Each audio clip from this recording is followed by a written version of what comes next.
नमस्कार। प्राणायाम Hindi YouTube channel में वेदांता दर्पण इस कार्यक्रम में आप सभी का हार्दिक स्वागत है। एपिसोड नंबर 26 में एक बहुत स्वाभाविक शब्द है प्रेम, लव। तो वेदांता और प्रेम, इस पर चर्चा करेंगे। आज का ये विषय रहेगा। संत कबीर की जो दोहा है वो याद आ रहा है मुझे इसमें सर, कि पोथी पढ़ पढ़ जग मुआ, पंडित भया न कोई, ढाई अक्षर प्रेम के। तो ये जो प्रेम शब्द कबीर, संत कबीर ने भी यही बोला है, ढाई अक्षर प्रेम के, पढ़े सो पंडित होए। तो what is love in actual terms and factual terms, and what does Vedanta say about love? Vedanta is itself love. पर इस पर सर आप और क्लियर इसका मार्गदर्शन करें, प्रेम और वेदांत के ऊपर। मैं स्वागत करना चाहूंगी ऋषि गौतम चटर्जी सर का इस कार्यक्रम में। प्रणाम सर। जी। आनंद आनंद, थैंक यू संघमित्रा जी। इस विषय पे आने से पहले मैं 1 या 2 मिनट लूंगा एक दूसरे विषय में जाने के लिए। हालांकि वो उसकी धारा बह रही है, गुरु शिष्य परंपरा और अ, वेदांत के साथ दूसरी चीजों का संबंध। मुझे व्यक्तिगत रूप से कई लोगों ने कॉल किया है मेरे जी। एपिसोड्स को देखकर। तो उन्होंने पूछा है कि हमने 1-2 बार जो बोला है कि गुरु के प्रति अपशब्द सोचने से शिष्य को कष्ट होता है, या गुरु अभी क्या अभिशाप देते हैं, ऐसा लोगों ने पूछा है। जी। तो जी। उसका उत्तर मैं चाह रहा था इसी एपिसोड में दे देना, ताकि सभी को उससे लाभ मिले।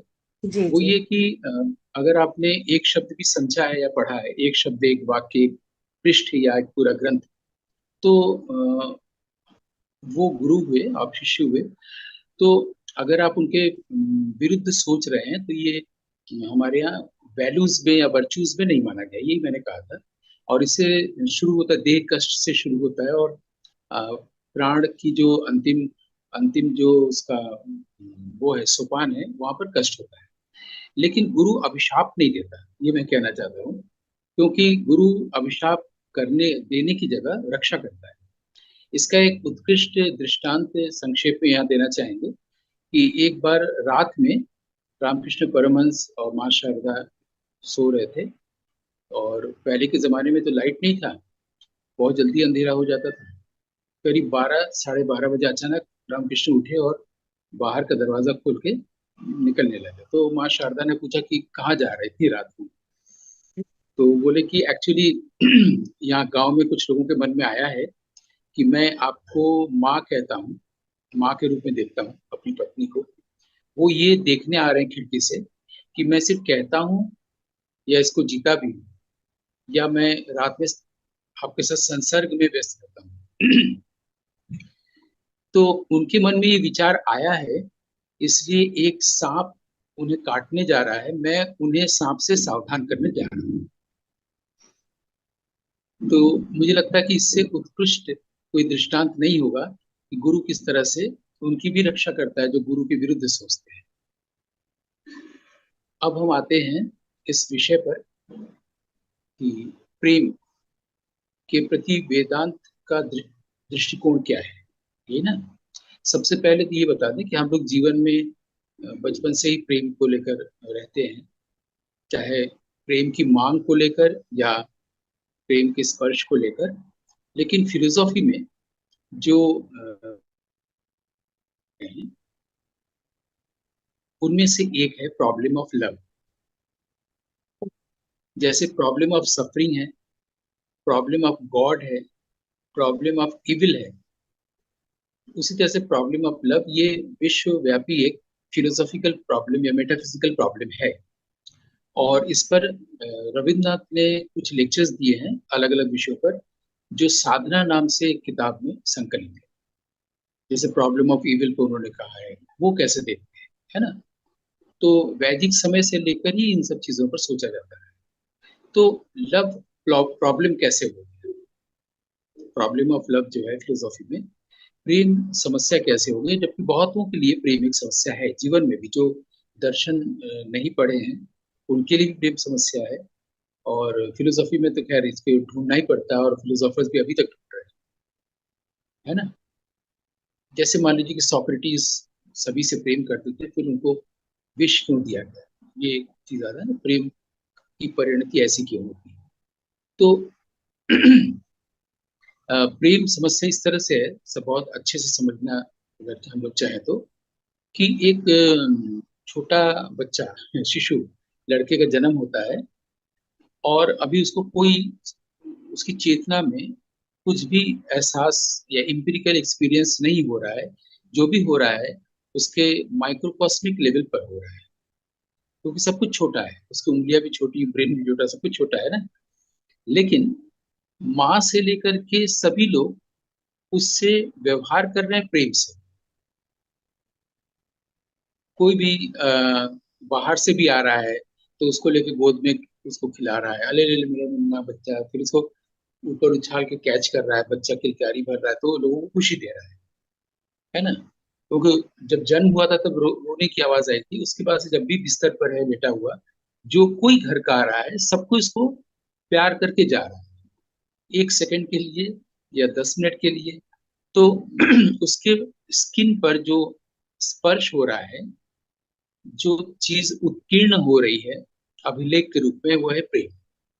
मतलब उसके पास एक ही एहसास उसके ब्रेन में भेजा जा रहा है, प्रेम, है ना। क्योंकि सब उससे प्रेम कर रहे हैं। धीरे धीरे वो लड़का बड़ा होता है, चलने फिरने लगता है, फिर हाफ पैंट जब पहनने लगता है और बड़ा होके 8-9 साल का, तो उसके ऊपर तरह तरह की वर्जनाएं, पाबंदियां लगने लगती है, कि वहां क्यों गए थे, क्यों खेल रहे थे, पढ़ने बैठो, तुमको मना किए थे उन लोगों से बात करने के लिए, यहाँ नहीं जाओगे, फिल्म नहीं देखोगे, तमाम तरह की वर्जनाएं लगने लगती।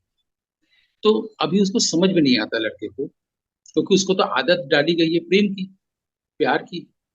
अब अचानक इतनी सारी रेस्ट्रिक्शंस क्यों लग रही हैं। धीरे धीरे 10, 11, 12, 13 साल में हार्मोनल चेंजेस हो रहे हैं उसके अंदर, फिजिकल लेवल पर उसकी आवाज भारी हो रही है। लेकिन अब प्रेम कोई नहीं करता, स्कूल भी जाता है वहां भी नहीं, घर में भी नहीं, हर कोई ज्यादातर डांटता ही है, और सब उसके भले के लिए सोचते हैं, ऐसा करो ऐसा मत करो, है ना।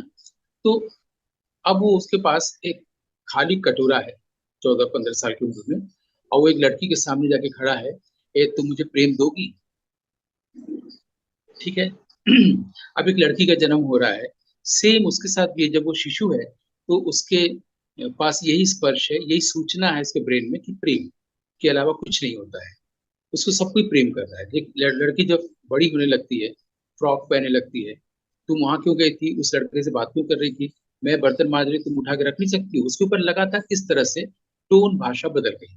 उसको भी समझ में नहीं आता है कि हम जिस दुनिया में आए हैं, अचानक से तो प्यार हो रहा था, फिर क्या हो गया, बाहर क्यों गई थी, दुपट्टा लेके क्यों नहीं गई थी, वहां क्या कर रही थी, हजार तरह की चीजें। उसके साथ भी हार्मोनल चेंजेस हो रहे हैं। 14-15 साल में वो एक कटोरा लेके खाली, वो उसी लड़के के सामने खड़ी है, ये तुम मुझे प्यार दोगे। अब इस सीन को आप सोचिए, लड़के के पास भी कटोरा खाली है, लड़की के पास भी कटोरा खाली है, दोनों के पास ये सेंस है कि प्रेम कुछ होता है और प्रेम हमें चाहिए, क्योंकि प्रेम हमें दिया गया है, उसी का सेंस दिया गया है। अब दोनों लोग जब तक जीवित है प्रेम मांगते रहते हैं, है ना। शादी हो जाती है, मन के एक एक कोने और एक एक कोर का भी स्पर्श हो जाता है, लेकिन प्रेम कोई दे नहीं रहा होता है, हमेशा लेने की भूमिका में होता है ना। मैंने प्रेम दान करना तो बहुत दूर की चीज है, देगा कैसे, बैंक में बैलेंस ही नहीं है, कटोरा खाली है। तो बिल्कुल। आदमी झूठ का सहारा लेता है फिर तरह तरह का, कि अगर तुम ऐसा करो तो मैं तुमको प्यार करूंगा, अगर तुम वैसा करो, अगर तुम मुझसे प्यार करते हो तो फिर ये करो। तो कई तरह से वो देता है कि अच्छा ऐसा करो वैसा करो, कि देने के लिए दोनों के पास ही नहीं है। अब दोनों की इसकी जानकारी भी नहीं है कि उनके पास नहीं है, बस उनको प्रेम चाहिए। तो प्रेम पाने की इच्छा, प्रेम देने की इच्छा, ये तो होती है, लेकिन देने के लिए उनके पास प्रेम है नहीं, दोनों का कटोरा खाली है। और दुनिया में एक दूसरे का प्रेम मिले, दूसरे का प्रेम हमें मिले, इसके लिए जितने तरह के षड्यंत्र हो सकते हैं, झूठ हो सकता है, फरेब हो सकता है, सबका सहारा लेते हैं, है ना। जैसे मान लीजिए कि कोई स्त्री गवर्नमेंट सर्विस करती है और मेरे पास कोई जॉब नहीं है, तो मैं सोचूंगा कि इससे अगर मेरी शादी हो जाती है तो मुझे पैसे का सोचना नहीं पड़ेगा, तो मैं उससे प्रेम करने लगता हूँ। है ना। स्वार्थ तो के लिए, फरे अपने पाखंड स्वार्थ के, झूठ बिल्कुल। षड्यंत्र आश्चर्य होने लगता है। तो लेकिन देगा कोई नहीं, वो सोचती है कि शायद इससे ये मुझे प्रेम कर रहा है, प्रेम दे रहा है। तो अगर दोनों को बता दिया जाए कटोरा खाली है दोनों का, देने के लिए दोनों के पास ही नहीं है, तो ये सारा चीज रुक जाए। रुक जाएगा, बिल्कुल। तो इसके रुकने से पहले भी प्रेम एक समस्या है, प्रॉब्लम ऑफ लव। और जी, समझदारी होने के बाद भी प्रेम की समस्या है। क्योंकि क्या करें, क्योंकि अगर आप एक्वेरियम में मछलियों के पास जाएंगे तो उनको भी प्रेम चाहिए। आप बिल्कुल। गाय या कुत्ते को, हमारे यहाँ सड़कों पर गाय होती है बनारस में, तो अगर आप गाय को हल्का सा स्पर्श करके बोलेंगे चला, चलो, वो चलने लगता है, आपको रास्ता देने लगता है। उसको फील हो जाता है कि ये क्रुएल्टी का स्पर्श है या प्रेम का स्पर्श है। जी, ऐसे ही कुत्ता आता है पास में, और वो खाने के लिए, लेकिन आप उसको सहलाने लगे प्यार से, तो उसको खाना नहीं चाहिए, उसको प्यार चाहिए। तो पशु पक्षी जिराफ घास, यहाँ तक कि घास पर भी हम लोग बैठते हैं, घास को तोड़ते हैं, उसको कष्ट होता है। ये संवेदनशील ही हृदय समझता है इसको। लेकिन घास को अगर हम लोग न तोड़े तो उनको भी अच्छा लगता है। तो जितनी भी सृष्टि में चीजें हैं, सबके पास एक ही भाषा है, प्रेम की भाषा। और सृष्टि का की जो रचना हुई है, वो भाव दशा पर हुई है, वो बुद्धि दशा में नहीं हुई है। और हम्म, एक भाव के आधार पर ये पूरी सृष्टि है, वो है प्रेम का भाव। इसे सबसे पहले नाट्यशास्त्र में भरत मुनि ने जो पहला भाव रखा है, वो है श्रृंगार, या पहला रस रखा है तो श्रृंगार। है ना। ईश्वर का भी हम लोग श्रृंगार करते हैं, तो हर जगह प्रेम ही है। लेकिन प्रेम एक समस्या कैसे है, वो मैंने एक बच्चे के उदाहरण से समझाया, अपने डेली लाइफ के ऑब्जर्वेशन से। तो इसका सॉल्यूशन क्या है कि क्या करें कि हमारा कटोरा भर जाए, हमारे पास भी प्रेम रहे, और हम दूसरे को भी प्रेम दे सकें, क्योंकि जो हमारे पास होगा वही हम देंगे। अब एक दूसरी तरह से देखें, तो सृष्टि की रचना इस तरह से भी हुई है कि सब कुछ दे रहा है। सूरज दे रहा है, नदी दे रही है, वृक्ष दे रहा है, हवाएं दे रही हैं, गाय दूध दे रही है, सब कुछ दे रहा है ना। वो कैसे दे रहा है? सूरज के पास जो कटोरा है वो खाली नहीं है, और सूरज बदले में कुछ नहीं दे रहा है। चांद दे रहा है, तारे दे रहे हैं, नदी दे रही है, समुद्र दे रहा है। इनका कटोरा कैसे भरा हुआ है ना। ये दे रहे हैं, और लेने के लिए उम्मीद भी नहीं कर रहे हैं किसी से कि नहीं। हम प्रकृति के भूमंडल के तापमान को न बढ़ाएं, या सूरज जो है आग का गोला बन जाएगा, जैसा कि साइंटिस्ट कहते हैं, या सेकेंड लॉ ऑफ थर्मोडायनेमिक्स भी कहता है। और नदी को पॉल्यूशन से फ्री रखे, नदी हमें देती है तो हम उसको ऐसा कुछ न दें कि तुम मुझ में बहती हो जीवन की तरह, मैं तुम में बहता हूँ शव की तरह, ऐसा ना हो। तो हम हवाओं को दूषित ना करें, वृक्ष को, जंगल को ना काटे, है ना, ऐसा कहा जाता है। हम क्या दे रहे हैं?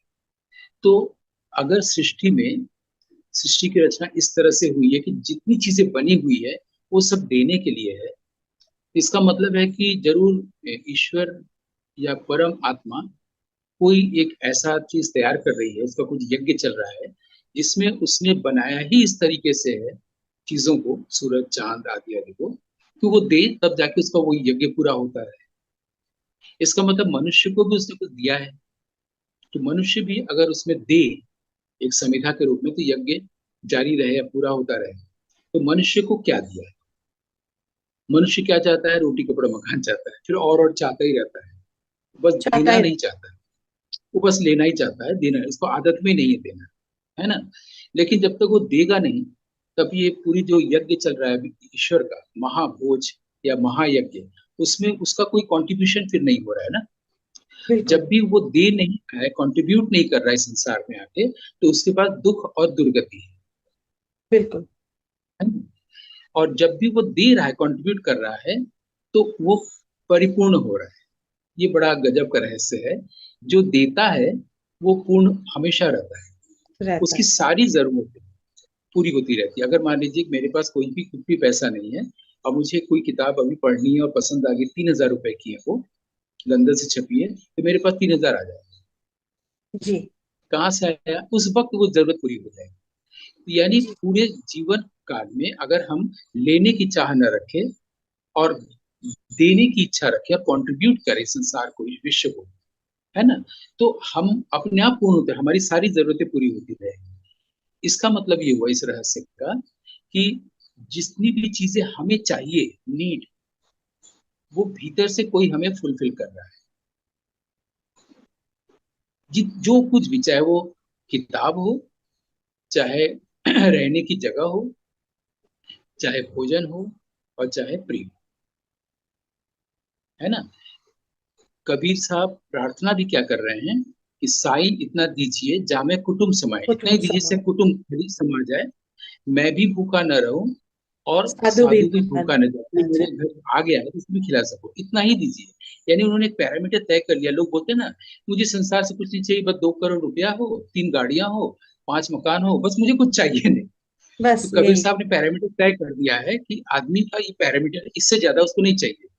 जामे कुटुंब समाए और मैं भी भूखा न रहूं, साधु भी भूखा न रहे, है ना। भूखा न जाए। इसलिए आदमी को ये प्रिटेंड नहीं करना चाहिए कि मुझे कुछ नहीं चाहिए, बस 7-8 प्रकार की पृथ्वियां चाहिए या पूरा आकाश चाहिए। ये सब इतना जो लालच है, ये इसकी जरूरत नहीं है।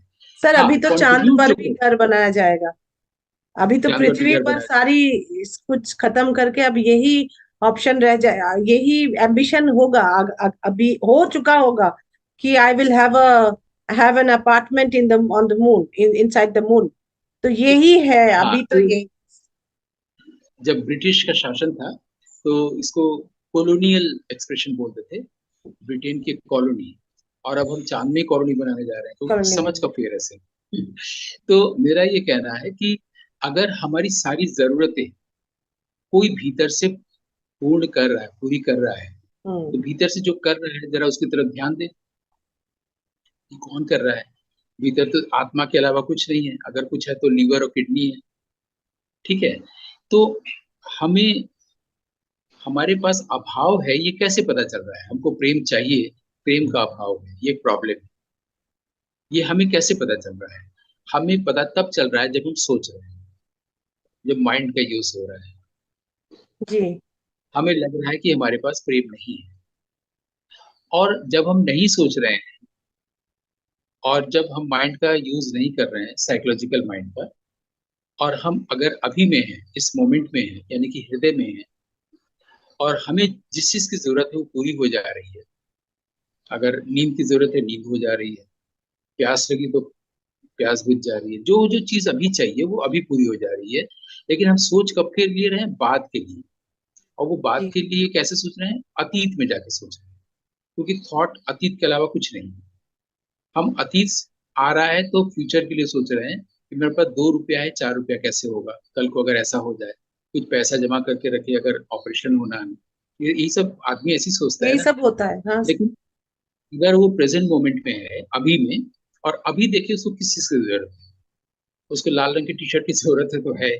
सांस की जरूरत है, सांस ले रहे हैं। जो बोलने की जरूरत है तो मैं बोल पा रहा हूँ, मेरे गले में कोई प्रॉब्लम नहीं है ना। बिल्कुल। कोई गले में कैंसर नहीं हुआ है, कई लोगों को गले में कैंसर भी हुआ था, या रामकृष्ण परमहंस हो, या जय कृष्ण मूर्ति हो, या रमन महर्षि हो। तो हमारे गले में भी कैंसर नहीं है। अभी, अभी मैं सांस ले रहा हूँ, अभी मैं खुश हूँ, अभी मैं, मेरे चेहरे पे स्माइल आ रहा है, अभी मैं आपकी बात सुन पा रहा हूँ, यानी कान मेरा ठीक है। जो है, जो नहीं उधर ध्यान नहीं जा रहा है। जो है, जब मैं अभी में हूं तो हम सब चीजों से परिपूर्ण हैं। जैसे थॉट आया तो जो नहीं है वो सब होगा। मेरे पास प्रेम नहीं है, मेरे पास पैसा नहीं, सोचने से हो रहा है। तो लाने की जरूरत क्या है ऐसे माइंड को? जो चीज हमारे अंदर अभाव का भाव ला रहा है, उसको लाने की जरूरत क्या है? क्योंकि जब हम प्रेजेंट में रहते हैं तो अभाव का भाव ही नहीं रहता है। जी। तब जो भाव रहता है उसको हम कह सकते हैं वेदांत का भाव। और तब हम देखते हैं कि आदमी को सिर्फ 4 चीजें एक्चुअली चाहिए, उसको भी नहीं पता। वो रोटी कपड़ा मकान बोलता रहता है क्योंकि उसको यही सोचा है, यही सुना है। आदमी को सिर्फ 4 चीजें चाहिए। नंबर 1 फ्रीडम, हम्म। नंबर 2 हैप्पीनेस, हम्म। नंबर 3 पीस, और नंबर 4 लव। जी। ये 4 चीजें अगर इंसान को दे दी जाए तो भूल जाएगा कि उसको रोटी कपड़ा मकान चाहिए। और इसके बाद का स्टेप ये है सबसे सुंदर, यही चारों चीजें मनुष्य के पास ऑलरेडी है विद इन। ये 4 चीजें, मैंने उसके पास फ्रीडम है, उसको फ्रीडम के लिए कोई एफर्ट नहीं करना है। हैप्पीनेस है, उसके लिए कोई एफर्ट नहीं करना। मैं बहुत पहले बता चुका हूँ कि कैसे एक लड़का जब अपने दोस्त या महिला दोस्त से मिलने जाता है और वहां जाके जो खुशी होती है, उसका कारण वो दोस्त नहीं है, बल्कि उसमें उसका ईगो स्टडी हो गया है, उसके भीतर का आनंद ही सीधे बह रहा है। ये सब पिछले एपिसोड्स में बता चुके हैं। इनसे प्रूफ हो रहा है कि उसके भीतर आनंद है, हैप्पीनेस है, उसके भीतर प्रेम है, उसके भीतर फ्रीडम है, कोई एफर्ट नहीं करना है, और पीस है। ये चारों चीजें उसके पास है। यानी उसका कटोरा पूरा भरा हुआ है ऑलरेडी चार चीजों से। और वो दूसरों को फ्रीडम दे सकता है, स्पेस दे सकता है, दूसरों को हमेशा हैप्पीनेस दे सकता है। ये सब वो दान कर सकता है। जितना देगा उसके पास आता ही रहेगा, उसका रिजर्वायर हमेशा भरा रहेगा। बस वो देना शुरू, देने का भाव आए। अभी कल हुआ ना कि कल का दिन कहा गया कि ये दान एकादशी है, क्योंकि कृष्ण ने राधा से मांगा था कि तुम मुझे दान दो, गोरस, मटके से मक्खन। तो राधा को और गोपियों को आश्चर्य हुआ था कि सब कुछ जब कृष्ण का ही है तो मांग क्यों रहे हैं। तो उन लोगों ने फिर तमाम तरह के वो किए, जिससे श्रृंगार रस पैदा होता है। रस निष्पत्ति के लिए गोपियों ने भी और राधा ने भी तमाम तरह की, मैं नहीं दूंगी, जाओ कान्हा तुम पहले ये करो तब दूंगी, ये सब शुरू हुआ था, हुआ किया था। इसको दान एकादशी के रूप में कल का दिन जो बीता हुआ है उसको मनाते हैं। इसमें मैसेज ये है कि लोगों में देने की भावना है, लेने की जगह पर। युग युग से मनुष्य स्वार्थी ही रहा है, तो लेने की जगह जब वो देगा तो वो पूर्ण होता जाएगा। जी। वो ईश्वर की इस पूरी सृष्टि में किसी यज्ञ के लिए दे रहा है। इसलिए बार बार हम लोग कहते हैं कंट्रीब्यूट करो, कंट्रीब्यूट करो। कंट्रीब्यूट वो करो जो तुम्हारे पास है।